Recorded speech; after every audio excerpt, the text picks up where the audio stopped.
morning, everybody. I would ask you to put away your handhelds, but I realize that for this crew that would sort of be like severing a limb. That's not happening. So if we could just all do a communal mute, that would be fantastic. We're here this morning to talk about technology and about the women who love it and who use it and who develop it. Oh, and by the way, I failed to introduce myself. I'm Cindy Levy, the editor of Glamour. There might have been a time when you would have asked, why is a magazine named Glamour sponsoring a panel about technology? I hope that time has long since passed, but I will answer the question anyway. Because nothing is more glamorous than a woman with skills to make our world run more smoothly. And also because for the 72 years that Glamour has been publishing, we've always gone to where the women are. And technology, besides impacting our day-to-day lives in so many ways, also presents great opportunities for women. In fact, it's one area where the difference between men's and women's salaries is much less than in other fields. But we do have to ask why technology is where women aren't, at least in the numbers that we believe they should be. I knew in a general way that the male to female ratio in technology was less than even, but until recently I had no idea that things were quite as bleak as they are. A recent report, though, from the Department of Commerce showed that while women fill half the jobs in the overall American economy, less than a quarter of the jobs in science, tech, engineering, and math are held by women. And the percentage of women working in the fields of computer science and math is actually, this shocked me, going down, dropping from 30% in the year 2000 to 27% in 2009. That's a real problem because those fields are where the jobs are now.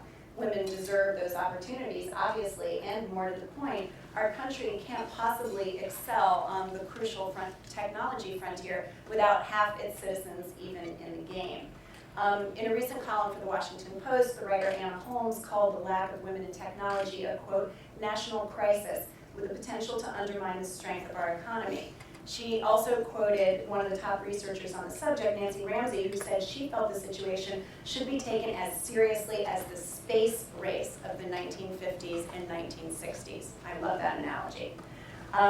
We rarely see women ruling technology when it comes to our popular culture. A study recently funded by the Gina Davis Institute on Gender and Media, and yes, it is that, Gina Davis. That's very cool. She wears really smart glasses now. Okay. Put on the glasses, you can do anything. A study that the Gina Davis Institute did found that in children's movies released between 2006 and 2009, only 3 showed female characters in any science careers. And granted, you don't expect to see the Little Mermaid raising VC for a social networking startup, but then again, why not? At Glamour, we know that technology is a huge part of our readers' lives. Their phones and their Facebook pages, their apps are like oxygen to them. It's just how they live now. But programming is power, and we want to see them as producers and not just consumers of all this, as entrepreneurs with the confidence and the vision we all found so inspiring in Steve Jobs. So, to look at what it will take to create that next generation of women in technology, we put this panel together. It will be covered in the magazine, and we hope it will inspire our millions of readers. Some of the questions that we hope it'll address are, where are the women in technology, besides here on the dais beside me, and how do we get more of us in high places? How do we encourage young women not only to be active bloggers, but developers and executives and board members and entrepreneurs? And what's the deal with this uneven ratio anyway? To answer those questions, we have some of the very best women in technology here alongside us. They are the total package. They are the director of Google's owned and operated properties, who manages the 400-person team that gathers feedback and ensures that Google's customers have a great experience with it and also improves Google's products. One of the top questions her team gets, particularly for me, is how can I retrieve my account if I forgot my password? She's officially on maternity leave, so we're very grateful she's here with us. Please welcome Stacey Brown-Philpott. Our next panelist is the corporate Vice President of Program Management for Windows at Microsoft. She led the team that developed the ribbon toolbar on the top of Microsoft Office pages, and she oversees the design of the Windows operating system. Please welcome Julie Larson-Green. We also have the Director of Product for game design company Zynga New York. Fast Company magazine recently named her one of its 100 most creative people in business, and I personally have named her responsible for my wicked Words with Friends addiction. Also on maternity leave, and P.S. she played the game Drop 7 while in labor, it's Katie London. Our next panelist is the chief scientist at Bitly, whose work involves both pure research and development. She was on the Bitly team that created software that automatically shortens your URLs so you can use them on social media or anywhere else. Let's welcome Hillary Mason. And finally, our esteemed moderator and author and the co-producer and co-host of the renowned tech and media industry conference, D, All Things Digital. She is also the co-executive editor of allthingsd.com, where her Boomtown column appears. But I like to think that it was her stints writing for Glamour in college that got her on to success. She's back in our current issue with a story called Hello, We Really Do Need More Women in Tech. Please welcome Kara Swisher. Kara, take it away. Okay, great. So we're going to talk about an hour here, and we'll have time for questions, which would be great from the audience, which are usually better than mine. And I'm going to start very quickly, so I want to get to these women talking about their lives in technology. I did work for Glamour in college, but it was mostly for the money, not obviously for the clothes. My mom can attest to that. But nonetheless, it was a great day. So just very briefly, we're going to talk about some of these issues of why there aren't women in tech. Now, one of the impetuses for doing this is I keep writing the same story for All Things Digital about women in tech and the lack thereof. It's always very striking, no matter where you are. Many years ago, I wrote a story called The Men and No Women of Facebook, which was a social network site that is dominated by women. It's 50-50, but it's more, it's a very heavily women-used property. And I just put up the pictures of all the executives at Facebook, and they were all men, which was somewhat striking. And I just wanted people to visually see what was happening. And more recently, I wrote a piece called the Men and No Women of Web 2.0. And so all this sort of, one of the things about technology is it's a very tolerant culture. It's very open-minded, and that's one of the great things about it. And then when you actually drill down and find out that no board of any of the new hot Web 2.0 companies has a woman on its board. And these are these men who are very sensitive, and they're overly sensitive sometimes. And they very care about women's issues. They don't want to create sexist environments, and yet they had no women on their boards in the positions of power that make decision making. And so I wrote this piece, and Andrew Mason, who's a very just a gentle soul who runs Groupon, and I call him the open wound of technology, but he's always like, oh, I don't believe that's the case. Can you help me find women to put on my board? And I almost hung up the phone on him. I'm like, there's lots of competent women to be. So it's a very big issue because I think that people that are running companies want to change the situation. They just don't take the time to do so. And so I think it's a really important issue. Just recently, we lost a woman executive who probably deserved being fired at Yahoo, and then got another one, Meg Whitman, who's now the highest ranking woman in tech right now in terms of position, in terms of power positions, one of the biggest technology companies in the world. And when she got appointed to the job just recently, I happened to be at an F8 event with Sheryl Sandberg, who is the COO of Facebook now. Still not on the board, but she is the COO of Facebook, she was the highest ranking woman in tech, really, in terms of in general power. And I said, wow, now you're the #2 woman in tech. It's because she had moved down a slot because Meg got the job. And she goes, good God, I want to be number 10. I wish I could get to be number 10 at some point, but she can't. And actually, after you start to go down below, you don't find a lot of women in really powerful positions. So we're going to talk about that and why that is with these panelists, and they're all fantastic. So let's begin to talk about that issue. There's issues of power, there's issues of being programmers, there's issues of venture capitalists not funding women-owned companies. Why don't we start with you, Hillary, talking about what do you think? I'm going to start with the problem and then talk about solutions. Okay. So my perspective is perhaps a little bit different than most of the other people on the panel because I am a computer scientist. I have degrees in computer science. I've loved it since I was 5 years old and I wrote my first program. And I think there are two. What was your first program? Oh, it was awesome. It was 10 print, Hillary is the best, 20 go to 10 run.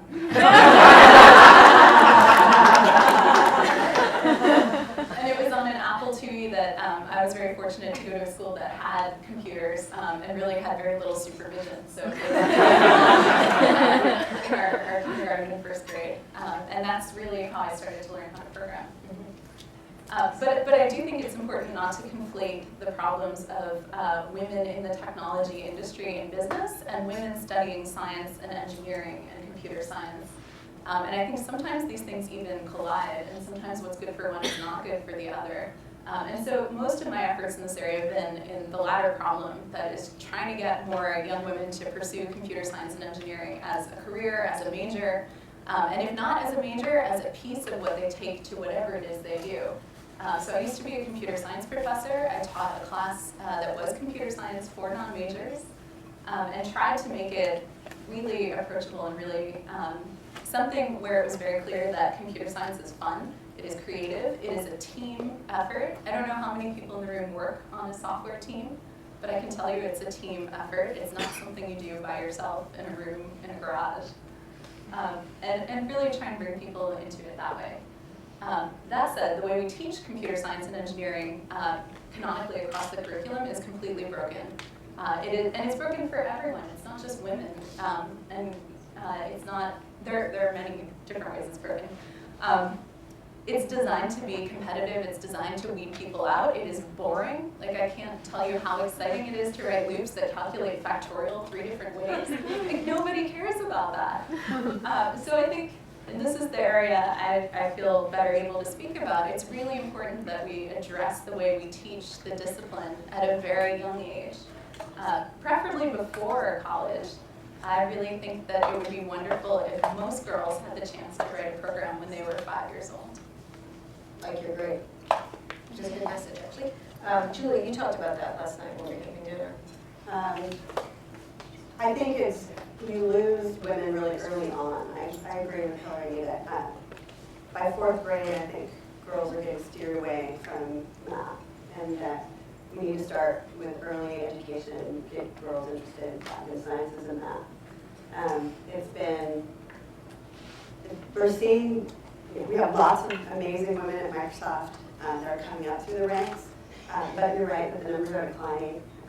What Cindy said, there's not as many people coming out of school, and that's a big problem, because having more women will help more women come into the discipline. Computer science. Computer science, yeah. You don't have to be a computer scientist to do well in software either. So it's a really creative, it's more of an art than a science. We call it computer science, but it's really more of an art of bringing together people and problems and creating solutions. It's very social. It's based a lot on intuition and trial and error, and it's a lot of fun. But I don't think we teach it in a way that makes it seem like problem solving and fun and social. And why does that happen in 4th grade? That's very early. Well, I'm taking that, I have no scientific basis in saying 4th grade, other than that's when I noticed kind of a change in my own daughter, who's a sophomore in college now, and around that time is when I asked her, do you like math? And because I loved math, she said, well, not really. I'm more into writing and reading and things like that, and that just kind of set her path. And so when she was in high school, I used to try out all of our intern interview questions on her, problem-solving questions, and a lot of times she would set the bar for the right answer. And so I told her at one point, you give great answers and you would be a great program manager. What about a career in technology? And she said, oh, that's really for boys. And I said, hello, I'm your mother. And I think, early on gaming and the way that gaming is used is the fast twitch, young men sitting alone in a room for long hours playing games, and that just seems like what technology is to young girls, and not something they can relate to as much. And that's not the only way to think about being part of technology is through those those kinds of games. So there's a lot, I think, that we can do. I think having panels like this is a big start, getting the message out there that it's fun and creative work, and you don't have to have a computer science degree in order to get into it.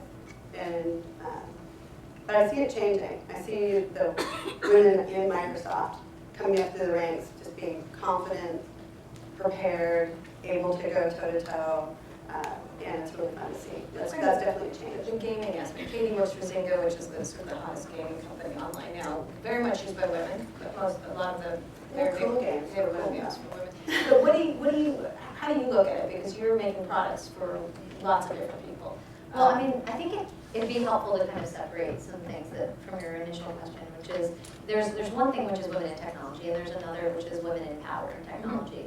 And those are not necessarily always the same things, right? So encouraging and facilitating a kind of environment that fosters education and skills development, like computer science, for example, that's one thing, and that, we can put funding towards that, scholarships, but it's also culture. And changing that culture, both from the teacher's perspective, but also from the social context that these girls are growing up in, and how do we create an environment both in terms of creating role models that they can look up to, and magazines that don't only highlight fashion, but might also talk about other wonderful things that women are doing in their adult lives. That fosters culture, and that's on that side. But then there's also the power piece, which is that's much more about strategizing and playing that game. That's a different game, and I think that not all women who want to do stuff in technology have that same overlap and want to be the CEO or want to be a C-level executive. And I think it's important to identify those two things as separate problems. Except that a lot of the companies are run by the geeks who founded them. If you look at pretty much every company, Mark Zuckerberg, Steve Jobs, who just died, Bill Gates, they are the original founders, and got the people that got funded before their technological prowess. And I definitely think that having both of those things will help and elevate everything. But I just think that it's important to make that distinction that because part of it is the culture itself of the company. If you walk into a company, or if the people who are building things are all male and maybe the founder is female, that's also an imbalance, right? So finding a way for there to be a more holistic experience, I think, will help. And I think in gaming, certainly skews female, and not just Facebook games. I mean, games are huge, and everybody plays games for the most part, right? Basketball's a game. And so I think the fact that they're social and that there's more women and it's acknowledged publicly that this is a female as well as a male space is definitely transforming the way that people think about games. Social. Yeah, social. That people are demystifying games also, that it's not just, it's not just a kid playing Halo by himself or maybe online with a lot of his friends in a room, but it's really, games can be anything, it can be played by anyone. It's that idea that technology isn't just one thing, that technology really spans all these different fields. One of the things I want to get to is the idea of the founders and being funded, because one of the things I think starts with the species funding and then putting people in the power positions that they get to be in a lot of the places. Stacey, let's talk about this, because Google is one of the companies, if you had to pick a company that has more women in, and I'm not saying actual power, but PR is a little different than being in major positions of power at these companies. And Google has more, I would say, more female executives in significant positions throughout the company.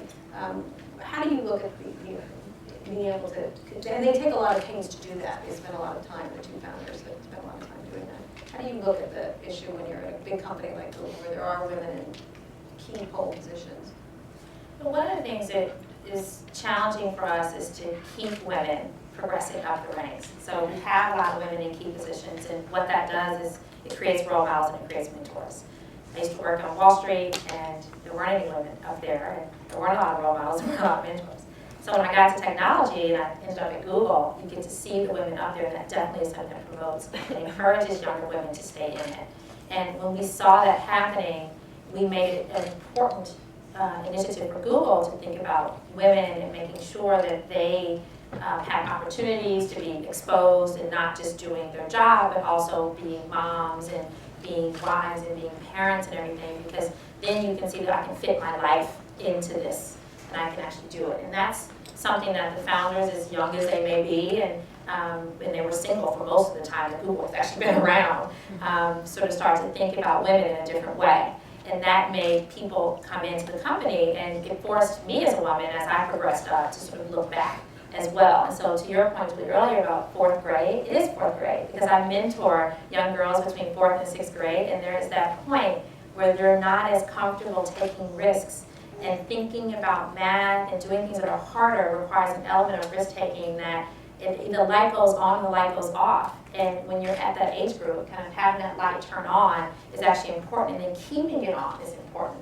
And I remember when I joined Google, I had a great network of people who were supporting me, but I'm an accountant by training. And my mother said, you know what, if that Google thing doesn't work out, this was 8 years ago, if it doesn't work out, that's okay, you can always go back to accounting. Don't worry about it. And that's what she said to me. And it was a mom being loving, but it was also her saying, oh, my daughter, I want to protect her. I want to keep her safe. And for a lot of boys, you don't think about that. You're like, go out and find and do anything you want to do. And Google's the kind of company that encourages women to do anything you want. I went and ran our office in Hyderabad, India, where much more male-dominated than most companies in the US, and I was the woman at the top. And I was telling Julie last night, I wore heels all the time because I wanted to feel taller and more confident, because I had to present myself in front of men. And you know, the company supported me in this initiative, and so having those kinds of examples helps other younger women as they come up in a large company see that these things are possible. And then when you're kind of stuck in middle management, which is where a lot of women decide to exit the workforce or go to smaller companies because they can't, quote unquote, stick it out, having these types of examples actually encourages them to say, maybe I can do it too. Where's this opportunity for me? And it's my job as someone who has, quote unquote, made it to sort of help them get there. Let's talk about the idea of mentorship, because that's been widely debated. One of the things Sheryl Sandberg talked about was the idea that you shouldn't get men, that when she's speaking in front of business schools and stuff like that, the men put up their hands and they're asking, how can I get a job, how can I do this, and the women are always talking about mentorship and things, and she was struck by it, and her whole, you may not agree with it, it's just, this is her observation, was the idea of don't leave before you leave, this concept of women leaving at the critical moments of careers in technology, either to have children or to go to a smaller company or something like that. Let's talk about that issue, because it is, she's right, actually, when you see a lot of women reach a certain level, something happens in that key moment where you can rise to a higher level. I think it's the fearlessness thing that you were saying.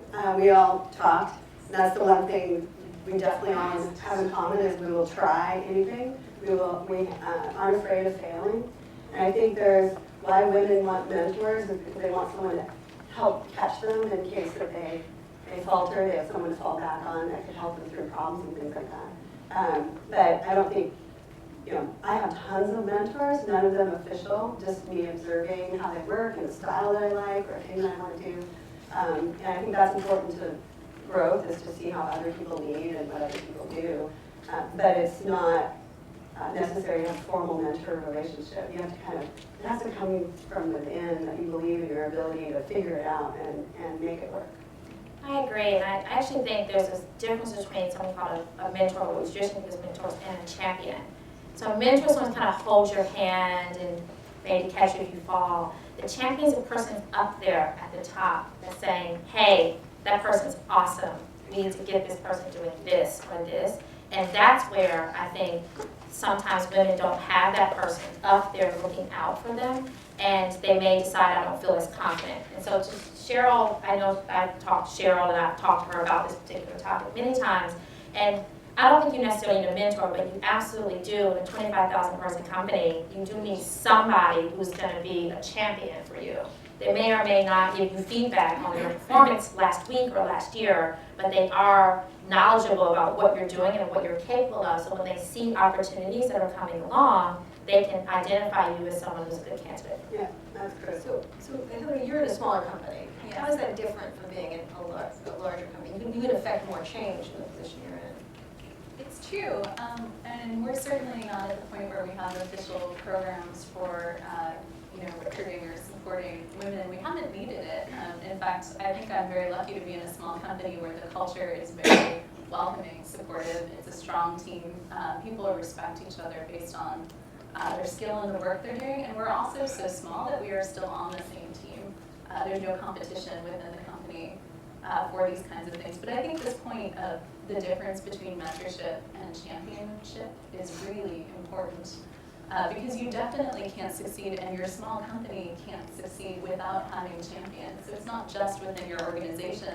You need people within the industry to take you seriously, to know what you're capable of, and to send things your way when it's important. But on your small team now, you have, of your team, how many women are in top positions like yourself? But I don't even know that we're a big enough team to have top. I think Bitly is now around 23 people, and we have 4 women, including Anna, who's starting with us today on our data team. And does the company go, the reason I'm getting to this is I think a lot of the men I cover in technology, they care about the issue, and yet I get there and it's a room full of men. It's always the same, and I'm not sure what happens. They either get along with these people better, or they just happen to hire their friends, or what occurs. But it's they're like, we really care about women. And I'm like, and it's all dudes. You know, and it's usually the white dudes, and then it's the Indian dude and the Chinese dude. And, you know, but the dudes. And I joke about it. I'm like, I went to a venture event where I was talking, and I was like, sausage fest again. Here we are. Fantastic. But they care. They're so earnest about it. They want to change it, and then it just doesn't happen. Well, part of the problem here is that it's not just dudes, it's engineers. Right. Right. And engineers are mostly dudes. Right. And when you have a woman engineer come into the room, I mean, there may be some cultural aspect. Like, for one thing, I'm not a fan of football. People in my office talk about it all the time. I threw a basketball in the trash once. Those things aside, it's really the issue of like, women don't tend to come in with an engineering background, and they don't know how to speak the same language, and it does feel a little bit separate. And so when I've spoken to women who tell me they feel uncomfortable in these environments, I ask them, is it because you're a woman or because you're not an engineer? Right. And so that's the problem I really want to fix. Right. So let's talk about how you get to that. Kate, you have there's lots of people working at Zynga. How do you get to get women in those positions? Those are the power positions. The geek position in these tech companies is the one. It's what's looked up to. It's what's revered within the companies. And I don't think they do care if it's a woman or a man. It just happens to always be a man a lot of the time. How do you get to that position where you get women in those technical positions more?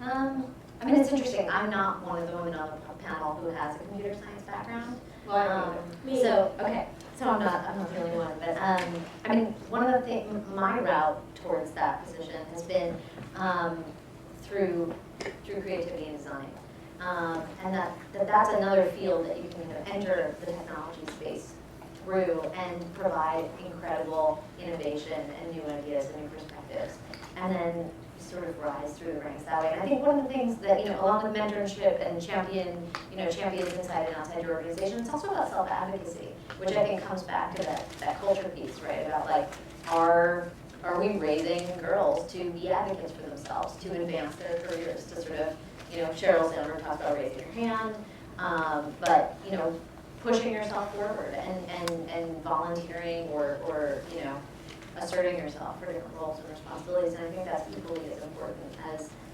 speaking the same language or having somebody else out there who recognizes you. I think they sort of mesh together. But Microsoft, for example, is a super geek culture. I mean, it's around the sort of the church of geek, essentially. Sure. We have, definitely geeky. Most of the men, when you talk to them, they don't look you in the eye. They'll be somewhere really weird. I also wear heels so I can look them in the eye. Most But of them have Asperger's, let's be fair. super smart, super fun. You can learn a lot from listening and watching and things like that. But I think my role really is to get the best ideas out of whoever they are, men or women. And it's about diversity of thought, and we make products for a billion people. So you have to have a lot of diversity and thought in what goes into the products. And I think it was very technically. The point was the technology, but that's really changed a lot. In fact, the women who worked on the new boot sequence for Windows 8, so boots up like that, getting rid of all those text screens and all, working from the BIOS all the way up, I was a group of women. And women in software engineering, women programmers, women testers. It was all women.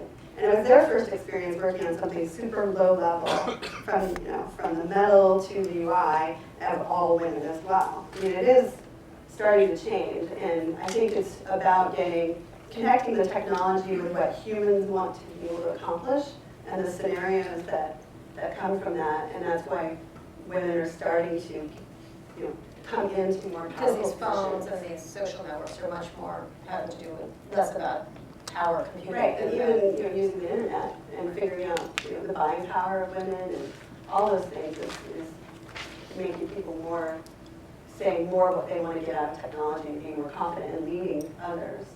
But because of the virus. It was interesting, several years ago at CES, I got there, I go to CES every year, God knows why, as Julie and I, it's like the Baton Death March.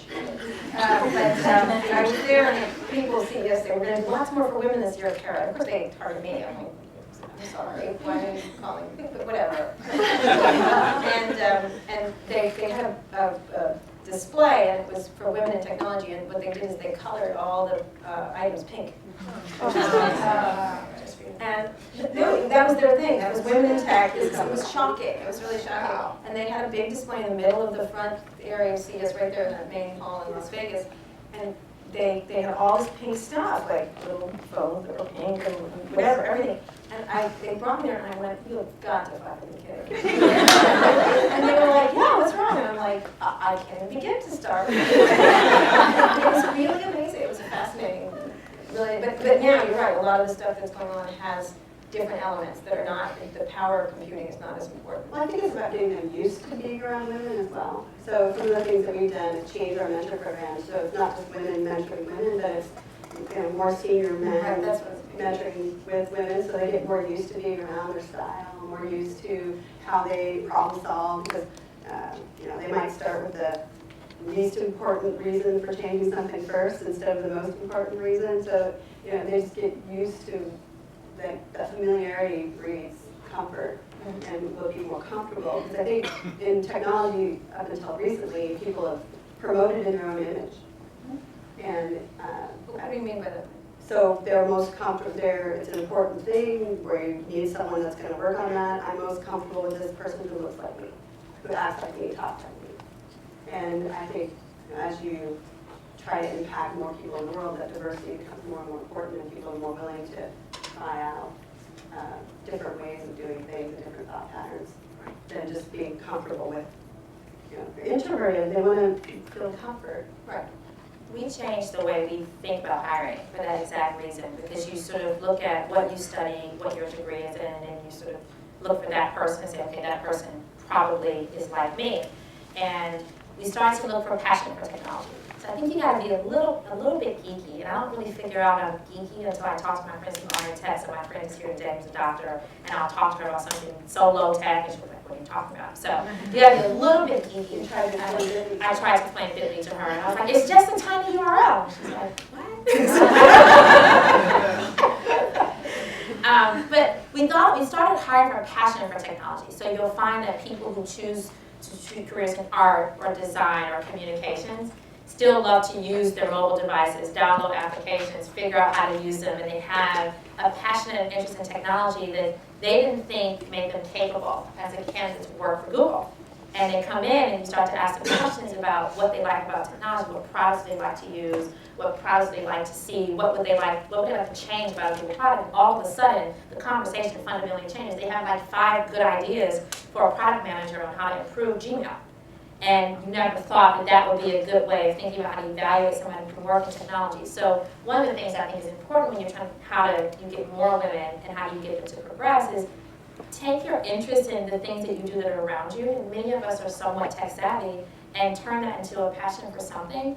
And that makes you tech enabled to have that conversation with an engineer. I remember going to my first meeting when I first got to Google, and I was this finance person, and I wasn't in operation. I knew nothing about consumer products, and we were getting ready to launch what was AdSense, and we didn't have billing functionality. So I came in and I said, "Great, we're launching this way for people to put ads on other web pages on the internet." And then Google's biggest business. Google's biggest business, and they said, "Well, we got to figure out how to pay people. And I said, great, how much are we paying them? They told me, and I said, okay, so what's the system we're going to use? And I went, huh? And we started to talk about what kind of system was required in order to pay someone who owns a website, like All Things D, for an ad that shows up, and a piece that we get and a piece that they get. And they hadn't thought yet about how we're going to pay people, but they had this great product that they were ready to offer. So you bring something to the table, and you've got to figure out what you bring to the table and try to have a relation or a conversation at that level. So you're the one to figure out how you're gonna make money from self-driving cars? Not yet. I think working on it. Google's like, they invent crap and then they figure out how to monetize. No, they do. They start with like, what if we wanted to take a rocket ship to the moon? And that's where it starts, which is interesting. So let's talk about one more issue, and then we'll get to questions from the audience. Venture capital, and where these companies start. Because again, I really do think the power is in these entrepreneurs. They do have a lot of power in Silicon Valley for sure, and they tend to drive a car, even if it's self-driving. But they tend to run things. It comes from the entrepreneur, and a lot can be changed from the individual, all the way up to Microsoft.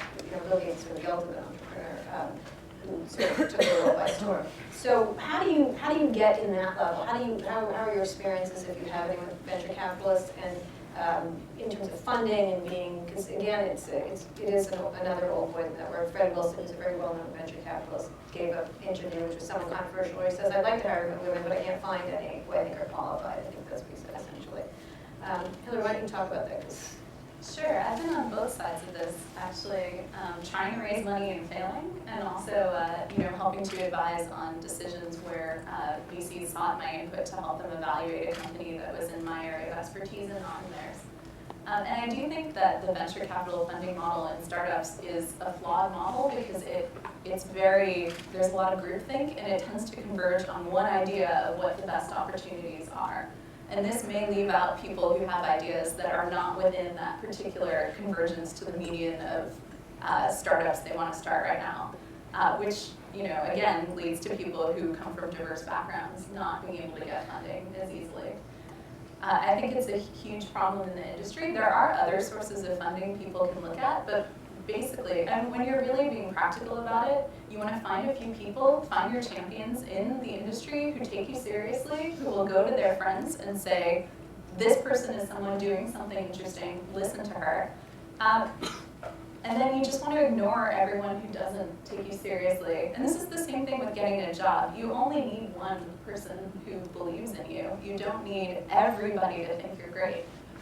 And that definitely applies with VC, though I ran at great lengths about the problems I see in that industry. I won't. I haven't had so much personal experience with VC, though I think, it does come back to the idea that, first of all, if you have a great idea, just even thinking that it's worth pitching, I think that there's a lot of women who wouldn't do that. It's just not socialized, right? And the fact that being a part of the social circles and the kind of cliques that exist in the VC world, I think it's a club. Right. And I'm fortunate enough to Call it the khaki pants club. I'm fortunate enough to be a part of that club and have a lot of contacts in that world. And I don't know, it's not a ton of women in that club. I think it's growing. I've noticed that across the past 5 years or so. But I think that's a big part of it. It's like thinking that your idea and feeling confident enough that your idea is good enough to go out there and raise money as a woman, but then also having access to that club, and it's it comes back to language also and vocabulary. Will what I say be understood the way I mean it? Am I going to speak a language that they're going to get, and that will eventually lend funding? And I think we can kind of overcome those hurdles. We're on the right track. What also sometimes happens, there are very few women VCs, but they don't want to necessarily fund other women. They don't want to be the ones funding. It happens all the time. They want to not actually. Yeah, well, I mean, as a woman in technology, this is the first woman in technology thing I've ever spoken at before. Because, you want to talk about the work that you're doing, and you care about the work that you're doing, and that's what you lead with. But it's a really important topic. Well, I've been at Microsoft for 18.5 years, so I haven't. So you like your job? Yeah, I really love my job, but I haven't had any direct experience with VCs. I have had experience trying to, drum up support for new products and new ideas, and I think most of that has been pretty successful in the approach of just trying to get people to buy into the vision and the ideas and then selling it. after the opportunity to get things started. And at Google, we get contacted a lot by companies who want to partner with us, and it happens very often. So I've met with a lot of CEOs or potential CEOs of companies, and I think it goes back to not wanting to put your idea out there. And I get a lot of people contacting me from my graduate school saying, oh, I've got this idea for Google, can you find somebody for me? And it's almost never a woman who actually comes up with that idea, because she's probably sitting there by herself trying to write the whole thing out and get the business plan done and put it all together. And there's an element of a team that comes in, and having spent some time in venture capital before I came to Google, the team is what mattered a lot. And when women come in, they sort of have this idea on their own, and they forget that if I don't have the skill set, I can just find someone else who does. And part of changing the boys club and getting into the little tiny khaki circle is finding someone to be a part of your team that is in it and can help you get the funding. It's going to be a slow process, Kara, I think, to sort of change the way people think. And in order to do that, you've got to sort of infiltrate. I'll kind of infiltrate a little bit and find people who are part of that network who can be a part of your team. And a lot of the women who come don't have that. They come in and say, I have this great idea, please, please, please help me. And I say, you've got to go get somebody who's part of the team. This is the way the world works today, and you've got to learn how to operate in it as you're going to change it at the same time. Before we get to questions, if you don't give a piece of advice to women in technology, what would it be? Maybe one of your worst experiences or one of your best experiences, something that worked out or didn't work out? For you, I'll start. When I got back to the Journal after I had a baby, I will not name the managing editor who discussed this with me, but we sat down and we were talking about it, and I had to be the most prominent internet reporter around. I was the only one for a long time, and then I was going to go back to covering technology, and he goes, well, it's really fast-paced out there now. And I was like, yeah, I know, I've covered it since the beginning, so thank you for that piece of information. And he goes, and you need more time now. And I said, what? Why would I need more time? And he goes, well, I said, it's not about being pregnant and having a baby, because that would be illegal for you to just say that. And I couldn't, it just was a fascinating moment. He's like, oh, I said, so why would I need more time? Did I get slower? What happened? At the point where I left having the baby when I came back, I said, so what, did I get hit on the head with a stick? What occurred? It was a really interesting moment that he thought I can keep up with technology, which was an interesting. It was one of those moments, one of those fantastic moments. But he has chastened since. Hillary? I don't have a really compelling story like that to tell. Oh, actually, I do have one good one. I went to an event, and John Borthwick, the CEO of AWorks, had asked me to meet a guy and give him some advice on some math he was trying to do. And so I found him, and I said, hi, great to meet you. And he said, I'm sorry, I can't talk. I'm waiting to meet a scientist. So that was interesting. What did you say? I'm a scientist in AWorks. What did you do? No, actually, I got really pissed off, so I started playing with him. So I just started saying, oh, really? What do you do? He's like, no, I have to meet the scientist. I'm like, oh, tell me about your company.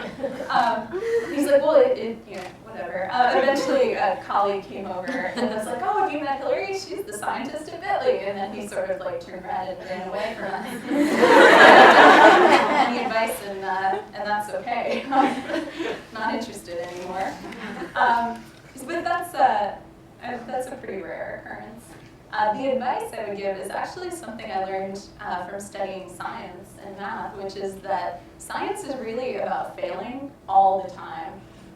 You come up with ideas, you try things, they don't work most of the time. So you really have to get comfortable with experimenting, failing, and not take it as a reflection on yourself or how good you are at what you're doing. You have to really be willing to say, okay, I'm going to try. I'm going to go pitch this idea. They're going to tell me, no, it's stupid. It'll never work. That's okay. They're wrong. I'm right. And so actually, I was talking to my mother not too long ago, and I was having trouble getting Gmail to do something I wanted it to do. And I said, wow, this thing is stupid. And she looked at me, she said, whenever this happens to me, I say, wow, I'm stupid. I don't know why this thing isn't working. It's my fault. And I said, Mom, that's not how you think about it. You're smart. You're great. The thing is broken. So I really think if I have one piece of advice to give you that it's that. Right. It's a really, Walt Mossberg, my partner, his first line of his first personal technology column, which was when 20 years old, was, technology is too hard to use and it's not your fault. Yes. Which is true today, all the time. I think I would echo the concept of failing, that it's really important, and part of it is taking things apart. So when you're baffled by something, whether it's technology or whether it's some system, some program you're using, it doesn't have to be a computer program, but even just anything you're interacting with that you need, whether you're a girl or a woman or whatever, is the act of taking something apart. Because once you take something apart and take a sense of ownership for what that thing is, it also gives you the ability to control it. And learning how to control, manipulate, and change things is very empowering, and it also opens your mind and helps other people see different ways to use things. I created a system with a bunch of friends that allows plants to make phone calls. You know, if it needs water, it'll tweet or it'll call you. And then we created that system so that people could build it themselves so they could learn how to do that. And we made it open source so that people could figure out how to change it and make it more personal. That is in MoMA right now. You know, like that was just a weird thing we were trying to do. But it's that idea of experimentation and being open to failure that really allows you to be creative and innovative in ways that people who are trying to get something right, which a lot of girls and women I think are always trying to do, get it right. You cut yourself off from all that discovery if you do it that way. So get it wrong. Yeah. I think I feel very similarly. We talked about it before as well to both of these guys on that. It's really about, you know, believing in yourself and your ability to figure it out. And you're going to have people that tell you you're wrong, but if you feel convicted about what you think and what you believe, and get other people, practice your pitching and practice again and again, come back at them. What problem? What did they tell you weren't right about? How can you solve that problem to convince them? And how can you just keep going? I remember a meeting I had when we were getting rid of menus and toolbars for Office with Bill Gates. Yes, who invented menus and toolbars. And I had conviction about this was the right way to go. And I was super nervous about going to that meeting, and I heard that he wasn't really excited about the big change. And when I went into that meeting, I had all my facts, all my arguments, all my points that I practiced and practiced and practiced by selling it to my own team, the rest of the office organization. And when I went in there at the end, he's like, okay. And that was the best possible outcome that I could have had. What happened? You must have been on drugs that day. He was super nice. He was nice. He asked a lot of good questions, and I had answers. And so, do your homework. Don't think that just because they don't like your idea, that you don't have to figure out how to make them like your idea. The onus is on you to go and figure it out. There's no, you can't always just say, well, it's because I'm a woman. You have to actually figure out how to get the work done and move beyond that. But I do have a funny story. Okay, I want to hear. Just I a know week you do. ago. I have tons funny of that. stories about Microsoft. Just a couple of days ago, we have a spread out campus. There's many buildings, and my team is in about 7 different buildings. And so I had to go to meetings. We have a special privilege as vice president to take a 888, which is a shuttle that you can take between buildings. And so I went and asked the receptionist if she could call 888 for me, and she said, "Are you someone's admin?" I was like, "Nope." and she called one for me, but yeah, just not that many. I'm fascinated that you have special buses for your special executives. So they just like go, yeah. So my advice would be to start somewhere. And I'm an accountant turned operations person, turned consumer products person. And I started with just this curiosity about technology. So a lot of people may wonder, how do I get into technology? I didn't do well in math. Oops, I didn't major in computer science. I don't have a tech degree. And start somewhere. There's a passion for technology somewhere, and companies don't just need engineers, they need business people, they need sales people, they need marketing people, they need finance people, they need all of those people to help the company become successful. And so if I were to start all over again, I would just pick a place to start and then grow from there. And then you can teach yourself things. I remember wanting to automate a process that I was running 3 years into the company. Couldn't find an engineer to help me, so I learned PHP myself and built the front end and did it on my own. So you gotta sort of be willing to learn and be willing to continue to learn in order to be able to sort of operate at the next level. Funny story, I was in India, and we were going out to dinner, so not even work related.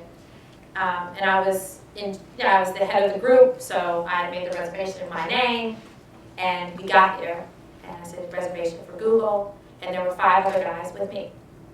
And then guy kept looking at the other guy and saying, what reservation are you looking for? And the one guy said, oh, I don't know. The second guy said, who's the reservation under? Oh, I don't know. And kept looking over me to the other 5 people, and finally came back to me last. And I said, hey, I'm in charge here. I'm the one paying this bill. Seat us, please. And he did. So that's it. Okay, great. Let's get some questions from the audience. I'm going to ask you the last question about what your favorite gadget is, because I'm a geek myself. So right here. Yes, Sarah Hollowbeck. I'm really interested that we talk a lot about confidence and risk. We talk about it in the absence of return. So what are we afraid of? Dying? No. It's afraid of not making enough money, not being able to sustain yourself. And so I'm really interested in how we can take this conversation to talk about how wealth creation might actually become a catalyst for parity in the workforce, but also in power. And so I'd be really interested to hear why we haven't really talked about the return side of risk. We don't feel comfortable talking about money? Or is it just something that we don't have the vocabulary for? Or I'd love your thoughts. For me, it's not about the money. It's about wanting to do something for the world and make a change in the world. And my fear has been more around not making enough impact or not having my ideas be successful. Those are more of my fears than the money will come with hard work and success in the marketplace and helping customers and having impact in the world. I don't think about the money part. It's an interesting issue, so because it does matter. The person who gets the $200 million valuation does get a step up in status in some fashion. Or if you're worth $6 billion or whatever, there are plenty of global women who are worth quite a lot of money. But money does matter. It matters a little less, I think. It's usually if you make a cool product, you get a lot more. I think Mark Zuckerberg is not respected because he's so rich. It's because he runs Facebook. It's less important there in terms of status. But you're right. And when you get that big valuation, you definitely get a step up there. But most of the people I cover don't. Money is not something we talk about a lot. Well, it's not why we do it. Right. We don't talk about it enough. Why would you take this risk? Why would you study this take this path, right? Well, there's some sort of return. Mm-hmm. Why would you start a company? Yeah, you're creating a better world, but we can't be ignorant of the mechanics of wealth creation. No, I don't think, but I think it's more to best people. I think Bill Gates likes, well, he never did, being Steve Jobs, you know what I mean? Like, that was more of his, it's obviously important, but in New York, it's interesting. There, they don't, I don't know, same when you're texting, but status is gained in other ways than just cash, although that's certainly important. But it's more important among VCs than it is among the entrepreneurs themselves. That said, I think it is an important issue in terms of confidence for women to understand in negotiation. It comes back to that sticking your neck out, right? Asking for the raise or having ownership and starting your own company so that you own it all. Right. And having more conversations around that so there's more, it's easier for women to have that language. I think is super important. Well, one of the things I like to talk about is not about wealth creation, but more about return. Because I have a lot of women who come and talk to me and say, oh, I think I really want to go somewhere where I'm helping people. And they want to go help people. And I try to change the conversation and say, well, when you help someone figure out how to use a Google product, you're helping people. And in fact, if you go and write this Help Center article or you help manage this community, you're probably going to help by 200,000 people. And so really change the dynamic of if I'm taking a risk in building a new product or launching a new product, I'm going to help 1 million people or millions of people become more efficient in their lives. And that's a conversation it doesn't always come naturally for everyone. So it's not about the wealth creation, but it's more about the return is creating some value that's beyond some immediate satisfaction that you get from, mentoring or tutoring somebody every day in your job. Wealth return is important. I mean, what's interesting about some of the companies, a lot of the, it's mostly male entrepreneurs, they own a lot of control over companies. Just recently, Airbnb, they got control over everybody, but they tend to ask for complete control. Mark Zuckerberg has an unusual amount of voting control of Facebook. very important that he got that, but it was the first thing he thought of was not how much money he was going to make, but how much control he had over decision making. And it was a good idea because a lot of his VCs wanted to sell the company at certain points. So keeping in a powerful position with people is critically important for anybody. Because, you know, no matter what you do, your VC is going to try to screw you at some point in the process. And they're usually, my partner's an executive at Google, so was running a company called Planet Out, and they were trying to get funding, and getting a lot of funding. And she was meeting with a VC, and the guy who was funding her was giving her lots of advice, and she's a very pleasant person, but at one point was like, stop giving me advice, give me the money, or shut up, want to be and he goes, you know what I really think you should do? Instead of a gay site, it should be a hip site. I was like, what? And he goes, well, let's not call it gay, let's call it hip. And she was like, but it's gay. He goes, but hip is so much more palatable to everyone. And she goes, but it's a gay site. It was like one of these, so,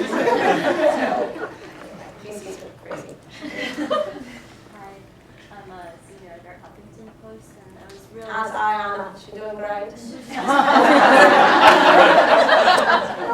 an entrepreneur. I never turn my back on her.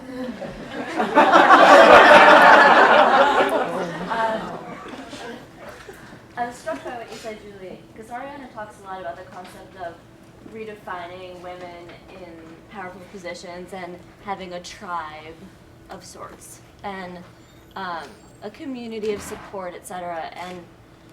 And really, yeah, having someone to be with you, to hold you up when you're kind of faltering, and I do see the value in that. And when you mentioned before that it seems like that as women we have an over-reliance on needing that person to be there to hold us up, and that you were encouraging us to kind of stand on our own and really come from that powerful core.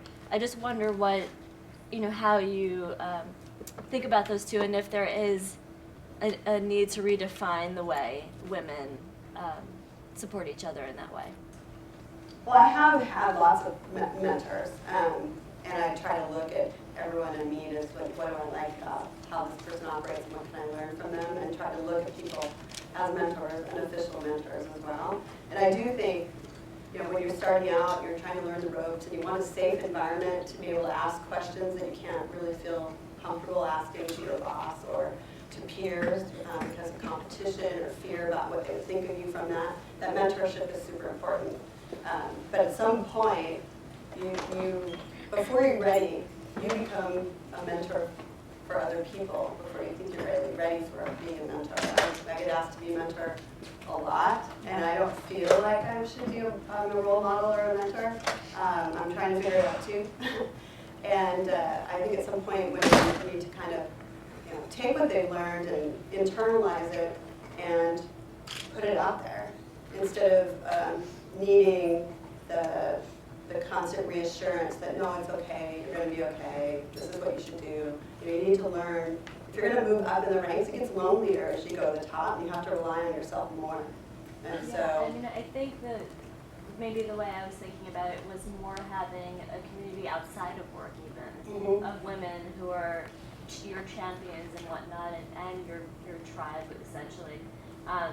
Because I think as women we need that, even if it's not that person in the workplace being like, you're fine, you're fine, you're fine, you're fine, Right. No, I agree. I have a group of girlfriends that we just go and talk about work. They don't even work in technology, but they help me work through problems and things that actually is helpful if they're not at my workplace because they don't know all the players. With Ariana, it's interesting. I know she talks about the naps. She talks about naps and tribes.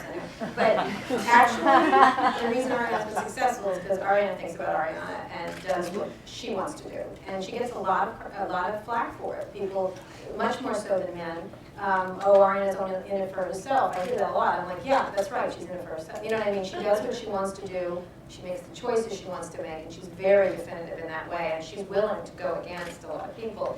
And I think she definitely gets more flack than men do for being individual, ambitious woman. I hear that a lot about her, which is really, and I'm like, so what? But it's interesting that you don't hear it about if a man was doing what Ariana's doing, but she is quite definitive of how she wants to control things. And I think even though she, you'll go to her house and, there'll be like a group of Greeks and David Geffen, and then suddenly Little Bay shows up, and it's bizarre, and she's not even there. And then she shows up with the janitor she met, and she found fascinating. But, has, which she has a very true north that is, which is why she's successful. And it has a lot to do with her doing what she wants to do. You and I actually had dinner at her house together with our mothers. Oh, the mother. Oh, that's right. I remember. Yeah. So anyway, I'm just saying, she talks about tribe, but she does what she wants. I get it. And she's unusual. She's an unusual person because a lot of people want to get along more, and she doesn't do that as much. She's willing to do it, and it's hard, and that's why she's successful. You guys opened up, I'm not sure exactly what the statistic was, but it was something around the numbers of women going into technology is going down. And so at a time when technology is becoming so much more pervasive and so much more just ubiquitous in our culture, why do you think that's happening? Or do you know the reasons why behind that? If I knew the reasons why, I probably wouldn't be a computer scientist. So I'm probably uniquely unqualified to answer this question. Anything? I don't think we know. I mean, it just seems so such a. It is because such the a area of economy contradictory- is actually bright. It's one of the few bright areas in the economy at this point. It does. I think it's the math and science beginnings in high school. It's just not for the whole country. I mean, it's not just women. It's our country in general. China's producing a math and science person every 14 seconds. Those statistics do lag a few years, and at least what I've seen anecdotally through Hack and Why, which is a nonprofit I co-founded, is we've seen way more interest in general in the last 2 years. Well, we only started it about 2.5 years ago, but in this last summer's program, it's a summer program that matches really talented students with opportunities in startups. So we saw sort of a tenfold increase in interest over the last year, and much more interest from women also. In a greater percentage. So that was really encouraging. And so I'm hoping that when we look at these numbers next year, we'll see that reflected, and we'll see the current economic conditions reflected in that. It'll be interesting. These businesses are much more social in nature. They're much less, pure science, and they require more different. We'll see what happens in that. Because I think Katie's right. It's about the culture change and when they're using more technology, and that's Gotta feel comfortable with it. You also have to have policies in place in companies. One of the things Google's very good at, I don't know what the other, I just happen to know it in terms of having a baby. You just had a baby. When you have a baby, Google gives you 2 months free takeout. They send over a baby nurse. They send you a basket of Google stuff. They were it was incredible. It was because of Susan Wojcicki, who's an executive there, putting all these things in place that were really fantastic. Meanwhile, Dow Jones was like, when are you getting back to work? And we're going to cut your pay in half. Okay? It was really interesting. They made it easy to have a baby, which was interesting. And a lot of technology companies do that. So we talked about money and we talked about power, and I'm sort of reluctant to bring this up, but in a room full of women, many of whom I'm sure have been inappropriately propositioned, had meetings taken with them, to quote someone I know, so a dude could lean in closer over a drink, or just had an inappropriate comment made about how well they filled their dress out, which had happened to me at the Silicon Alley 100 just last week, and the person really should have known better because I'm Rachel Sklar and I co-founded Change the Ratio. So I'm curious about strategies for that, because I know the advice that I give women and I know what I try to do, but it doesn't matter how, like I'm 38, been around the block, been in a number of different industries, but every time it happens, you still you freeze up, you panic, you wonder like what you did. So I'm just curious if, what your take on it coming from big companies, small companies, personal experience, friends. I never bought a lesbian, but go ahead.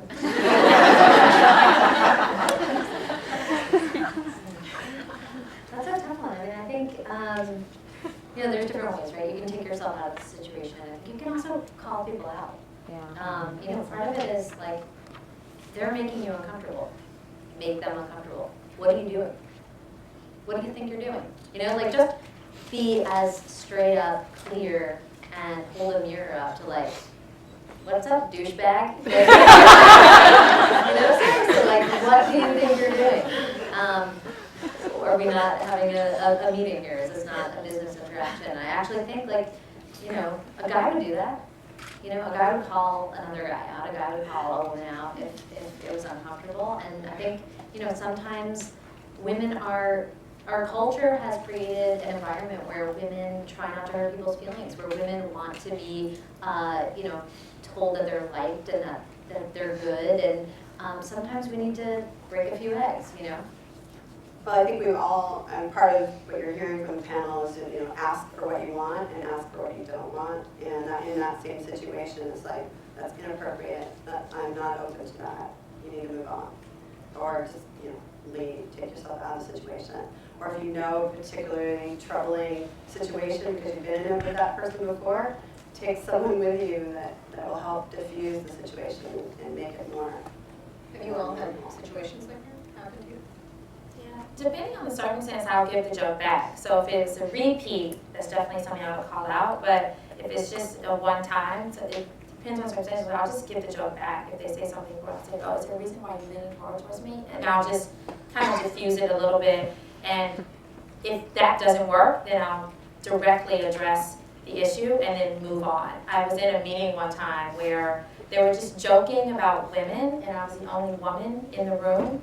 And I was getting more and more upset, and I was sort of thinking to myself, I don't want to be the emotional woman in the situation. They're already joking about women. And so I just stopped everybody, and I said, okay, so I have 25 minutes left in this meeting, and we have 3 things that we need to cover. Are we ready to start? And that was it. And then everybody realized that they were wasting everyone's time, and we started the meeting. So I just didn't even acknowledge what was going on. I just moved on to the purpose and the reason that we were there. Just want to be smart. I don't see it as much in technology as when I encounter people encountering technology from media companies, from older industries. It's a little less, a lot of the, there's a lot of zero tolerance in some of the companies I know for some of this stuff. Better than most, it still exists obviously, but it's better than most policies that are in place, but it's definitely a problem. I wanted to get your perspective quickly on some of the sort of self-promotion and luster that you see in tech. It's something I've been thinking about a lot recently, and I think it can go anywhere from within a company, women being less comfortable talking about their accomplishments and what they're good at, to when raising funds. And I've talked to 3 female entrepreneurs in the last week who've had investors tell them, well, your model only predicts a $400 million company after 5 years, and I'm only talking to people who are going to have multi-billion-dollar companies. I wonder if you think that's symptoms of the same thing, if it's something where women need to get more comfortable being, Liars, being yes. aggressive in the industry, and sort of how you see that dynamic as more women move into It's tech. true, men do that. Like sometimes I see startups, they give me a number, and I said, you just made that up, didn't you? And they're like, what? And I'm like, you made it up. And they go, well, and then they start grabbing it. No, what do you do? It's a multi, it's going to be, we're going to, whatever stupid dark they bring to me. But it's true. The self-promotion is much in evidence among dudes in Silicon Valley for sure. I don't know that that's always a gender thing. Yeah. Also, I mean, I work with a lot of really smart people who are too shy to go out and give a talk. And I actually spend a lot of time encouraging people I work with to take that step and be willing to give a talk and be out in public. And I mean, maybe it's more, I really don't think it's a gender issue. I just think that people in general, prefer to be quietly good at what they do and need to be encouraged to really get up there, have a strategy for having other people find out that what you're working on is interesting. The best way to do that is to be excited about it yourself and be willing to go out and say, this is awesome, I did it. Yeah, it's true. And people do learn from being in the mix. I noticed, like for example, the Airbnb guys were a delightful group of people, and they're still very lovely, but they suddenly know all the talk now. They know all the VCs, and they went from being like very sweet to like, oh yeah, 2.5, etc. I was like, what? Like, and when I talked with Fred Wilson and others, I was like, stop talking to me. Like it was really interesting. They learned the language. Which is interesting. And they talk the talk, which I think you kind of have to do. You have to play that. You have to play that game, which is interesting. And I don't know if women do it better than men. Men do it a lot. They learn. The learning curve once they've been to 3 Silicon Valley parties goes up really. Hi, Emily Dalton-Smith, Bill and Melinda Gates Foundation. So we've talked a lot. So we've talked a lot about what's happening and maybe why it's happening, but my question is what's next? We have a room full of really powerful, really interesting women in technology, so what are the concrete things we're going to take out of here to make the change that we all seem to really want? By the way, way, Melinda Gates was a product manager, and Microsoft Office. Yeah. Did you say Microsoft Office? Yeah, she worked at Microsoft Office, but before she was married to him. She's fantastic. So again, I think if we all understand that there's a problem, we don't know what the solution is. And again, thinking like a scientist, this is a great place to be because we've defined the issue, we can measure it, and we can come up with a lot of different ideas and things to try. I don't know what the answer is. My instincts tell me that it is reaching out to younger women. It is targeting younger women and their parents, making it clear that this is really fun, it's going to earn you a good salary, you're going to have an impact on the world. But there's no one formula to take. I mean, I'm feeling very inspired just being here with all of these people who have done amazing things, and I've definitely learned something today. So I hope we'll all take that back and share it. Anybody else? Yeah, I think every person is different depending on your situation. I mean, Google is, for us, is measuring, setting measured goals. I mean, I run a very large team, and I consciously look at our diversity, whether it's women or ethnic or otherwise. And every single quarter when we think about promotions, I look at, what does the mix look like? When we're looking at hiring for senior management positions, I look at the mix and I ask for a slate that's representative of our products that we offer to users. And that's something that is a conscious decision, so I can't say, well, what's next for everybody in the world, but everybody in here, if you're a manager and you hire, think consciously about the diversity of the people around you and ask the questions. If you're not a manager, go ask the person that you work for, ask the person who runs your company. What about the diversity of the people that are around us? Does it represent the community that we serve? Does it make me comfortable when I show up every day or not? And if enough people start asking that question, it'll force the conversations to happen more naturally. A lot of it does come from the top of these companies, though. If they consciously want to do something about it, I remember being with Sergey Brin early on at Google's history, and they had a cafeteria. It's a very diverse cafeteria comparatively, like if you go over to another company. And we were having lunch, and we were talking about the diversity issue, which they spent a lot of time thinking about there, scientifically mostly. I mean, it's a really much more scientific approach. Not that it's good for the world, but it's good for Google, really. But I looked around and I said, oh my God, you don't have someone from Togo. And he goes, what? You don't? And it was funny, and he literally was thinking, why not? We have a Togolese, we have this many percentage, person. It was interesting. You have to consciously change people's. You have to really think about it. And if that's why I wrote the Men and No Women on Facebook, and Marge's like, oh, this is Kara, I didn't realize this, that's how it talks, but Kara, I said, look at the pictures. I said, look at the physical pictures of all your executives. Don't you see, like, there's something missing there? And I think pointing it out goes a long way. At the same time, I think it is important not to, like, I got an email last night actually that said, I need you to speak at my event because I need a woman. Like, please don't do that. At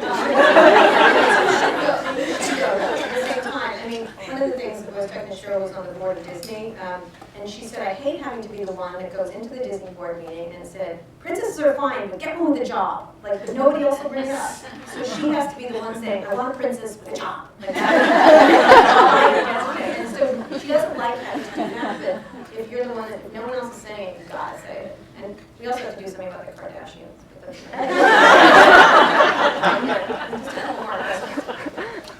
I'm Alexa, the founder and CEO of LearnBest, and I was actually just going to share of LearnBest here in New York. Just a positive data point, as you know, we're discussing that it's been pretty tough to be a woman in technology. So we just recently raised $20 million in venture funding, and I had a very, very positive experience. For me personally, it was hard as hell, and definitely was met with like a lot of adversity, but ultimately we did prevail. And I just wanted to say that because of a lot of the women in this room, who I know a lot of you, there's a really positive scene here in New York that's super supportive. There's a lot of like women in tech getting together, and I'm very proud to say that I'm seeing a lot of that really positive stuff. 75% of my board are women.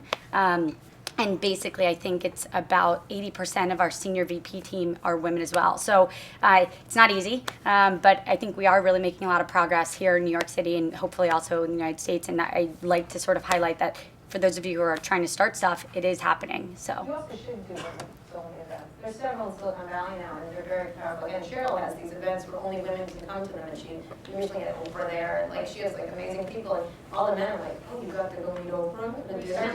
Yeah. Steve Ballmer came, and so it's women only, and they want to come, and we're like, no, you're not allowed, you know. I have two guys that started a lady business event, which we get together every 4 months, and it's women from tech to product to marketing. We all get together and drink a lot of wine and share a lot of ideas, but yeah, it's happening.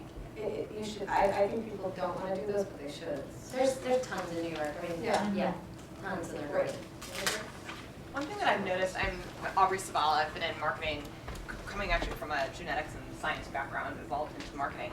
And what I've found is that my time is not being looked on as important as if I was possibly a geneticist or a coder or whatever. I've been working with a lot of companies and advising them, and just spend a lot of time, and I love it, I'm passionate about it, both from a mentorship and an advising standpoint. But once I said, can we do a more formal arrangement of, I want to be an advisor, they kind of back off. And my question is, how do we change that perception of marketing, which is often seen as the girly side of tech, and make that known as just as important as, if I was a coder or if I was a designer or an UX person? I think marketing is a critical part of the internet right now. I mean, Andreessen Horowitz just decided to partner who just does marketing because they partner, which is a big deal. Being a partner in these firms is important, and it's not the PR person. She's in charge of helping these companies market. I think these new companies, marketing is critical for a lot of them. Yeah, I'm just seeing that they approach you at like number 9, employee 9. When they start to hire a marketing person, it's usually the 9th employee or like the 30th employee. But you've got these companies that have like 4 or 5 people, and they need that help and advice. And we clearly want to do it, but I have a full-time job. I'm advising a couple companies. I want to help, but I need it to be a little more formal. I just want to change that perception. It's like, you guys totally need us, and we'd love to help, but let's do it in a formal arrangement. Whereas I would say that a guy would probably immediately be like, okay, I want 2% or whatever. So you should just do that. I do, but I'm concerned that not enough people are. Lie about it, like make it public. It's like that comes back to, I think, Sarah's question. She was asking about wealth and like advocating for yourself. It's like if we don't make that public for people, then other people won't know to do it. The more we talk about our experiences and how to do things better, the more other people will know that. It's for everybody. You have to really not get along. I mean, it's really hard to do that. I mean, I have employees, guys always ask for salary raises, and I'm always like, you suck, I'm not going to give you salary. And women don't. It's really interesting. For the most, actually, all the time, and it's fascinating. I'm like, and I don't want to give someone a salary raise if they want to ask for it sometimes, although it's true, but it's really an interesting thing. I told somebody, like, no, you're not getting it. You stink. You've done a bad job this quarter. It's really, but I deserve more money. I'm like, but I just said you suck. But it's interesting. It's like willing to continue to be ridiculously maniacal. Okay, one last question. Right here.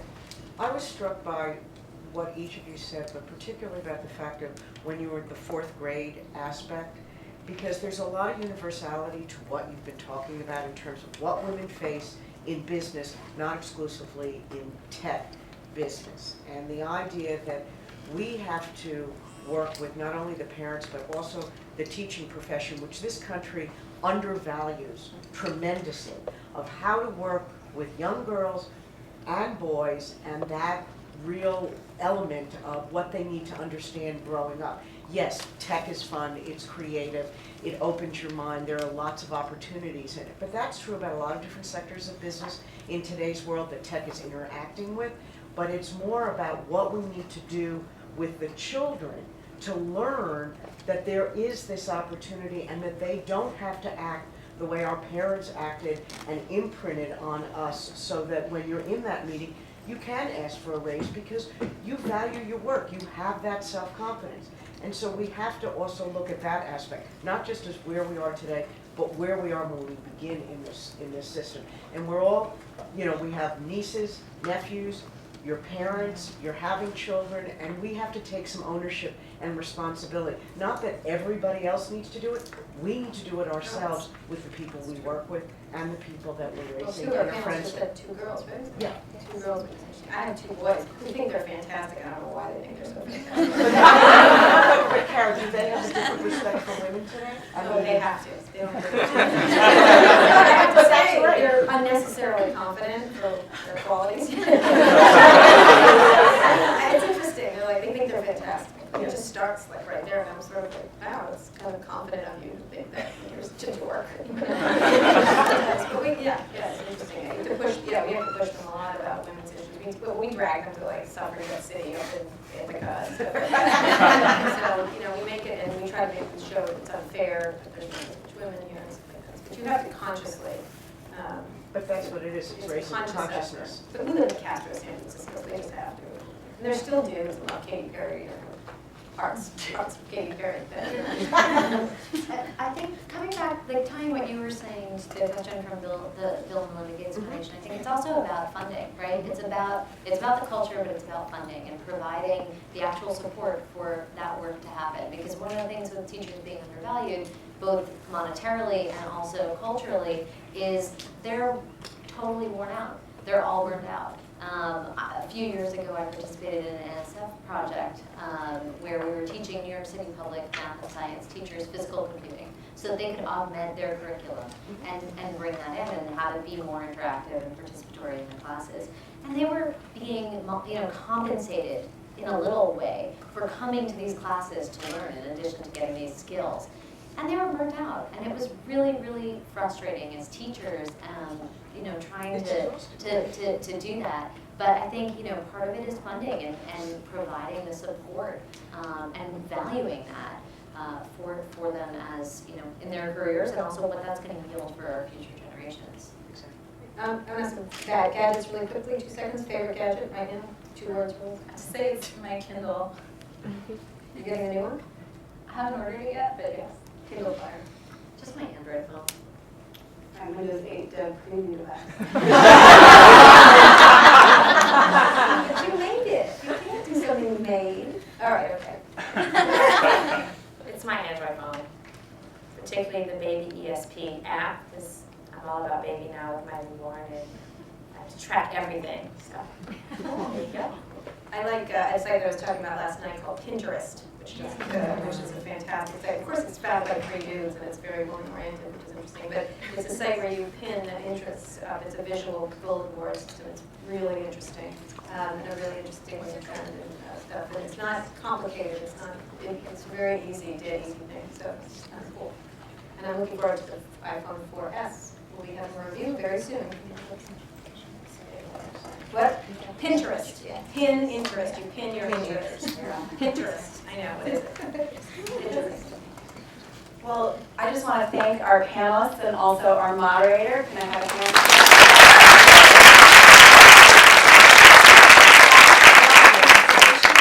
Comebacks for inappropriate situations.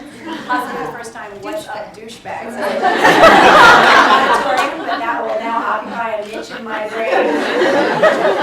But this has been really fantastic, and I know our millions of readers are going to enjoy reading about it. I hope it has left all of you as inspired as it has left me. So you mentioned change the ratio. I think this conversation begins to do that. So congratulations and thank you.